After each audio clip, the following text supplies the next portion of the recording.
পলিথিনে আগুন দিলেও পলিথিন গলবে না। কি এক আজব বিষয়।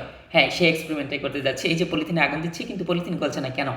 কারণটা ব্যাখ্যা করছি। বিজ্ঞানী স্টুডেন্টরা খুব ভালো করেই বুঝবে। এটা হচ্ছে তাপবিজ্ঞানের হিট অ্যাবজর্পশন অর্থাৎ তাপ শোষণ বিষয়টা আমরা আলোচনা করছি। আমরা যখন পলিথিনে আগুন দেই, ভিতরে পানি থাকার কারণে এই তাপটা পলিথিন পাতলা হওয়ার কারণে সরাসরি পানিতে যায় এবং সেটা কি পানি শোষণ করে নেয়।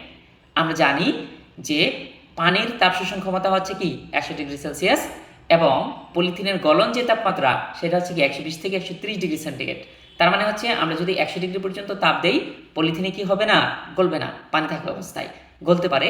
যদি কি হয়, পলিথিনের যেই অংশ পানি নেয় সেখানে যদি লেগে যায়, অথবা পুরো পানিটা যদি কি হয়ে যায়, বাষ্প হতে শুরু করে, গলন শুরু হয়ে বাষ্প হতে শুরু করে, তখন কি হতে পারে, সেই পলিথিনটা গলতে পারে। তবে আবার 120 ডিগ্রির উপরে যদি তাপমাত্রা দেওয়া হয় তাহলে সেক্ষেত্রে কি পলিথিন গলে যাবে।